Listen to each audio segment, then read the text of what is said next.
naluri sebagai bidan langsung bekerja. Perempuan itu memang terlihat seperti sedang menghadapi persalinan. Rani menyiapkan ruangan dan mencoba memeriksa kondisinya. Tapi ada satu hal yang terasa aneh. Perempuan itu hampir nggak menjawab ketika ditanya. Dia cuma terus memegang perutnya sambil sesekali mengerang. Kemudian suasana berubah. Lampu ruangan tiba-tiba berkedip. Dan Rani mendengar suara bayi menangis. Padahal belum ada proses persalinan, Rani kembali memeriksa perempuan tersebut. Tapi beberapa detik kemudian, Assalamualaikum warahmatullahi wabarakatuh. Salam sejahtera untuk kita semua. Terima kasih untuk semua yang sudah mampir lagi di channel Malam Bersama Jarod. Seperti biasa, saya izin membacakan sebuah kisah yang konon katanya pernah terjadi. Jangan lupa tekan tombol subscribe agar kalian gak ketinggalan cerita-cerita menyeramkan lainnya. Sebelum kita masuk ke kisahnya, buat kalian yang pernah mengalami kejadian aneh, mistis, atau menyeramkan yang kalian alami sendiri atau dialami orang terdekat kalian, kalian bisa kirimkan ceritanya melalui nomor WhatsApp yang ada di bawah ini atau ke email yang sudah saya sematkan di deskripsi video. Dan sebelum masuk ke ceritanya, ada disclaimer sedikit. Demi menjaga privasi pemilik cerita, nama tokoh dan tempat dalam kisah ini sudah kami samarkan semua. Oke, langsung saja kita masuk ke ceritanya. Kisah ini diceritakan oleh seorang perempuan bernama Rani. Saat kejadian berlangsung, Rani masih terbilang sangat muda dan baru beberapa tahun bekerja sebagai bidan. Sebelumnya dia bekerja di sebuah klinik swasta. Sampai kemudian pemerintah membuka penerimaan CPNS. Awalnya Rani sebenarnya cuma iseng ikut tes. Dia bahkan nggak terlalu berharap bisa lolos. Tapi ternyata hasilnya justru di luar dugaan. Rani dinyatakan lolos dan mendapatkan penempatan di sebuah kampung terpencil bernama Sukamukti. Awalnya Rani mengira tempat tersebut cuma desa biasa yang agak jauh dari kota. Ternyata perkiraannya salah. Untuk sampai ke kampung itu saja membutuhkan waktu yang cukup lama. Jalan menuju lokasi sebagian besar masih sangat rusak. Kalau musim hujan, bahkan beberapa bagian berubah menjadi lumpur dan cukup sulit dilewatin kendaraan. Bahkan kendaraan roda 4 gak bisa sembarangan masuk. Waktu pertama kali berangkat, Rani menggunakan jasa ojek warga. Dan perjalanan itu menjadi pengalaman yang cukup melelahkan. Beberapa kali motor harus berhenti karena jalanan berlumpur. Rani bahkan harus turun dan berjalan kaki sambil membawa barang bawaannya. Hari sudah semakin sore ketika akhirnya mereka melewati kawasan hutan pinus. Di sepanjang jalan, Rani cuma melihat pohon-pohon tinggi dan jalan sempit yang sepi. Sampai akhirnya mereka tiba di kampung Sukamukti. Yang pertama kali dirasakan Rani justru bukan takut, tapi heran. Kampung itu benar-benar sepi. Padahal waktu itu belum terlalu malam. Sesampainya di kampung tersebut, Rani kemudian mencari tempat tinggal. Karena di kampung tersebut gak ada kos-kosan seperti di kota, dia akhirnya bertanya kepada warga. Seorang perempuan tua kemudian menyarankan agar Rani menyewa kamar di rumah seorang gadis bernama Ningsih. Ningsih masih muda, usianya sekitar 20 tahun. Dia tinggal bersama neneknya yang sudah sangat tua bernama Maksumi. Kedua orang tua Ningsih sudah nggak ada. Sejak putus sekolah, Ningsih mengurus neneknya sambil bekerja serabutan di kebun warga. Rumah mereka sebenarnya lumayan besar, ada beberapa kamar, tetapi hanya sebagian yang digunakan. Ningsih kemudian menawarkan satu kamar yang kosong pada si Rani. Katanya, kamar tersebut sebelumnya pernah ditempatin oleh petugas kesehatan yang juga pernah ditugaskan di kampung tersebut. Rani menerima kamar tersebut. Saat pertama kali masuk, kondisi kamarnya memang sederhana, temboknya sudah tua, dan terdapat beberapa retakan kecil. Perabotannya juga terlihat jadul, ada ranjang besi, kasur kapuk, dan sebuah lemari dengan cermin besar. Tapi kamar itu cukup bersih. Malam pertama berjalan seperti biasa. Rani yang kelelahan langsung tidur setelah mandi. Dia nggak terlalu memikirkan rumah tua tersebut. Sampai keesokan paginya, terjadi kejadian pertama yang membuatnya mulai merasa ada sesuatu yang aneh. Pagi-pagi sekali, Rani bangun untuk sholat dan bersiap bekerja. Ningsih sudah pergi ke belakang rumah untuk membersihkan sesuatu, sementara Mak Sumi masih berada di kamar. Rani kemudian masuk ke kamar mandi. Air di daerah pegunungan memang dingin. Saat sedang mandi, tiba-tiba Rani mendengar suara seorang perempuan tua dari luar. Suara itu memanggilnya dan menawarkan handuk. Rani langsung mengenali suara tersebut. Itu suara Mak Sumi. Rani menjawab dari dalam kamar mandi bahwa dia sudah membawa handuk sendiri. Tapi suara tersebut kembali terdengar. Kali ini lebih dekat. Rani mulai merasa aneh. Dia kemudian teringat kalau Ningsih pernah bilang Mak Sumi sudah lama mengalami kesulitan berbicara. Bahkan untuk mengeluarkan suara saja hampir nggak bisa. Rani langsung diam. Suasana kamar mandi mendadak terasa berbeda. Dia kemudian memberanikan diri membuka pintu. Gak ada siapa-siapa. Rani buru-buru keluar dan mengecek kamar Mak Sumi. Ternyata wanita tua itu masih duduk di tempat tidurnya. Diam, gak bergerak. Gak mungkin dia berjalan ke kamar mandi. Rani sempat menceritakan kejadian itu kepada Ningsih, tapi Ningsih cuma menganggap Rani mungkin salah dengar karena masih kelelahan. Rani sendiri akhirnya memilih diam. Dia nggak mau terlalu cepat mengambil kesimpulan, toh baru hari pertama. Hari itu Rani mulai bekerja di Puskesmas Sukamukti. Dia dijemput oleh seorang staf bernama Pak Darto. Jarak puskesmas dari rumah Ningsih sekitar 15 menit menggunakan motor. Namun, jalan menuju puskesmas juga sama buruknya. Sesampainya di lokasi, Rani langsung melihat bangunan puskesmas yang cukup tua. Cat temboknya sudah banyak yang mengelupas. Beberapa bagian dinding terlihat lembab. Halaman belakangnya dipenuhi semak. Di depan bangunan terdapat sebuah pohon tua yang ukurannya cukup besar. Rani sempat berpikir bahwa tempat ini terlihat seperti bangunan yang sudah lama nggak digunakan. Padahal masih berfungsi sebagai puskesmas.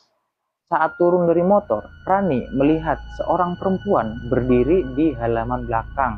Perempuan itu mengenakan daster. Perutnya terlihat besar seperti sedang hamil tua. Rani mengira perempuan itu pasien. Dia kemudian memberitahu Pak Darto. Tapi anehnya, Pak Darto nggak melihat siapa-siapa. Dia menunjuk beberapa kali. Perempuan itu masih terlihat jelas. Dia berdiri diam sambil menatap ke arah Rani. Beberapa detik kemudian, perempuan tersebut berjalan menuju semak-semak dan menghilang. Pak Darto cuma mengatakan agar Rani nggak terlalu sering melamun. Rani nggak terlalu memikirkan ucapan itu. Dia mengira mungkin Pak Darto memang nggak melihat perempuan tersebut karena posisinya memang cukup jauh. Hari pertama bekerja ternyata jauh dari bayangan Rani. Pasien hampir nggak ada. Ibu hamil yang datang untuk memeriksakan juga sangat sedikit. Rani kemudian mengetahui kalau sebagian besar masyarakat Sukamukti masih lebih percaya kepada paraji daripada bidan. Bahkan untuk masalah kesehatan ringan pun sebagian warga masih lebih memilih pengobatan tradisional. Rani awalnya cukup heran, tapi dia berpikir mungkin butuh waktu untuk membuat masyarakat percaya. Sore harinya semua petugas pulang. Pak Darto memberikan kunci puskesmas kepada Rani. Malam itu Rani sebenarnya berniat pulang, tapi karena masih harus menyelesaikan bahan penyuluhan tentang kesehatan ibu dan anak, akhirnya dia memutuskan untuk tinggal beberapa jam lebih lama. Dan keputusan itulah yang akhirnya membuat Rani mengalami kejadian yang sampai bertahun-tahun kemudian masih dia ingat. Setelah maghrib, suasana puskesmas benar-benar sepi. Rani duduk sendirian di ruang kerjanya. Hanya suara kipas angin dan suara serangga dari luar yang terdengar. Sekitar malam hari, tiba-tiba terdengar ketukan dari depan pintu. Rani sempat mengira ada warga yang datang berobat. Dia berjalan menuju pintu dan membukanya. Di depan pintu berdiri seorang perempuan. Daster yang dikenakan terlihat kusut, perutnya besar, wajahnya pucat, dan terlihat menahan kesakitan. Rani langsung berpikir bahwa perempuan itu sedang mengalami kontraksi. Tanpa banyak bertanya, Rani membawanya masuk. Naluri sebagai bidan langsung bekerja. Perempuan itu memang terlihat seperti sedang menghadapi persalinan. Rani menyiapkan ruangan dan mencoba memeriksa kondisinya. Tapi ada satu hal yang terasa aneh.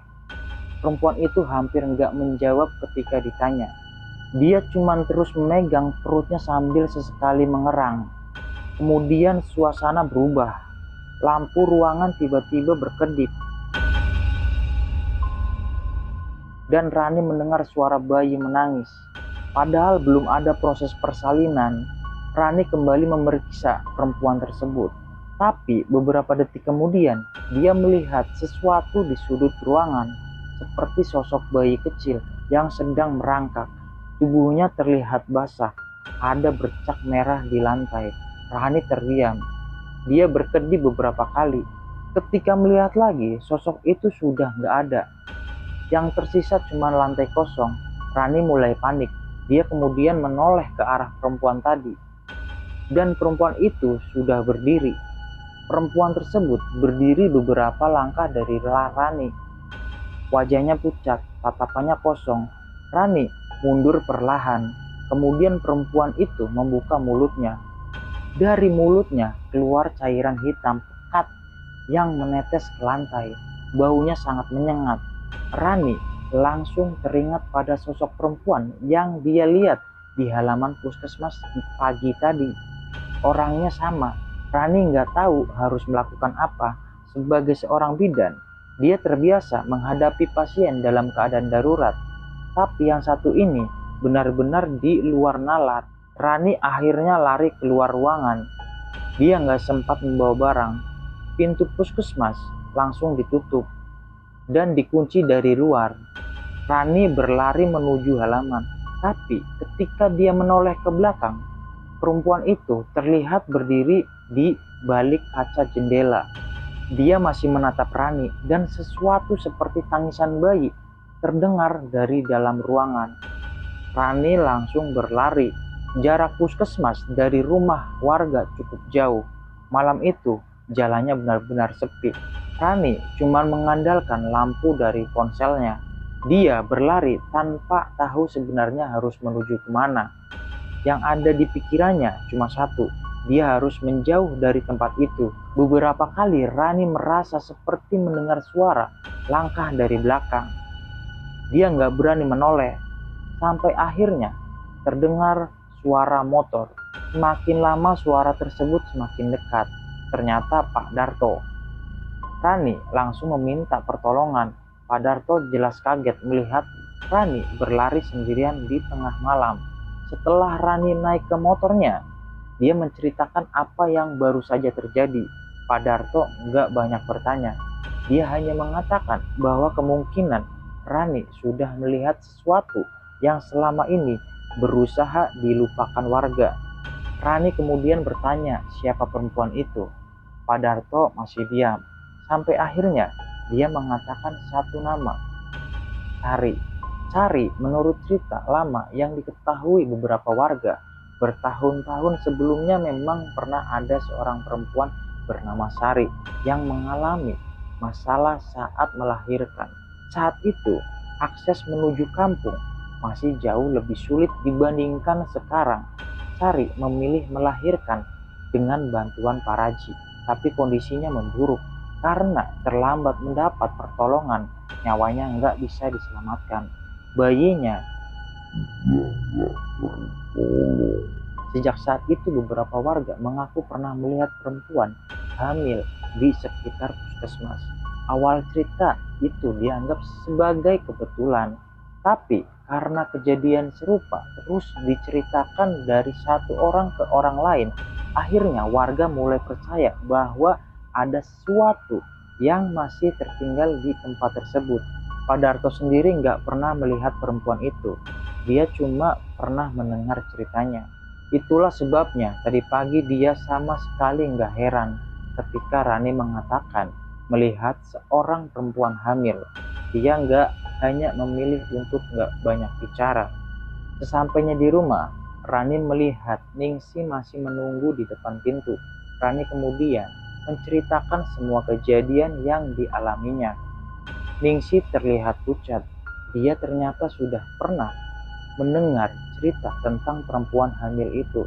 Bahkan, menurut Ningsih, petugas kesehatan yang sebelumnya tinggal di rumah tersebut juga pernah mengalami kejadian aneh. Orang itu pernah mendengar suara bayi menangis dari kamar kosong. Pernah melihat seorang perempuan berdiri di halaman puskesmas. Dan beberapa kali mendengar suara ketukan dari pintu rumah pada tengah malam. Rani akhirnya bertanya, kenapa sejak awal Ningsih nggak pernah menceritakan semua itu. Ningsih cuma menjawab, kalau warga kampung sudah terbiasa dengan kejadian seperti itu. Mereka memilih diam, bukan karena nggak takut, tapi karena kalau semua orang pergi, siapa yang akan bekerja di puskesmas? Jawaban itu justru membuat Rani semakin nggak tenang. Malam semakin larut. Rani berusaha tidur meskipun pikirannya masih penuh dengan kejadian di puskesmas. Ningsih juga sudah masuk kamar. Rumah kembali sunyi. Tapi sekitar tengah malam terdengar suara dari kamar Mak Sumi. Seperti benda jatuh. Rani keluar kamar. Ningsih juga keluar. Mereka kemudian memeriksa kamar neneknya. Mak Sumi masih duduk di tempat tidur. Tidak terjadi apa-apa. Tapi di lantai ada sebuah benda kecil, sebuah gelang bayi lama. Rani mengambilnya. Ningsih langsung terlihat pucat. Rani bertanya apakah gelang tersebut milik anaknya. Ningsih menggeleng. Katanya gelang itu bukan milik siapapun di rumah tersebut. Sebelum Rani sempat bertanya lebih jauh, dari arah kamar mandi terdengar suara bayi menangis. Pelan, sangat pelan. Keduanya langsung saling menatap. Rani nggak berani mendekati kamar mandi. Ningsih juga diam. Tangisan itu terdengar sekali lagi, kemudian berhenti. Malam itu Rani sama sekali nggak bisa tidur. Dan sejak kejadian tersebut, dia mulai menyadari satu hal. Mungkin apa yang terjadi di puskesmas bukan kejadian satu kali. Mungkin ada sesuatu yang memang sudah lama berada di sekitar tempat itu. Dan tanpa disadari Rani, dirinya sudah mulai terlibat dalam cerita lama yang belum selesai. Cerita tentang Sari, cerita tentang puskesmas, dan mungkin juga cerita tentang keluarga Ningsih. Itulah kisah tentang Rani, seorang bidan yang harus menjalani tugas di sebuah kampung terpencil. Dan justru menemukan pengalaman yang sampai bertahun-tahun kemudian masih membekas di ingatannya. Kalau kita ambil hikmahnya, mungkin kita memang gak akan pernah benar-benar tahu apa saja yang ada di sekitar kita. Tapi yang paling penting, jangan pernah merasa paling berani dan pula meremehkan sesuatu yang belum kita pahami. Karena terkadang rasa takut bukan datang karena kita lemah, tapi karena ada hal-hal yang memang sebaiknya nggak perlu kita cari tahu terlalu jauh. Nah, kalau seandainya kalian berada di posisi Rani, sendirian di sebuah puskesmas terpencil, lalu mengalami kejadian seperti itu, kira-kira kalian bakal tetap bertahan atau langsung memilih pergi? Coba tulis jawaban kalian di kolom komentar. Dan kalau kalian suka dengan cerita seperti ini, jangan lupa subscribe channel Malam Bersama Jarod dan nyalakan notifikasinya supaya kalian nggak ketinggalan kisah-kisah berikutnya. Selamat bertemu kembali di channel Malam Bersama Jarod. Tetap jaga diri Jangan lupa berdoa dan sampai jumpa di cerita berikutnya. Saya Jarot pamit undur diri. Wassalamualaikum warahmatullahi wabarakatuh.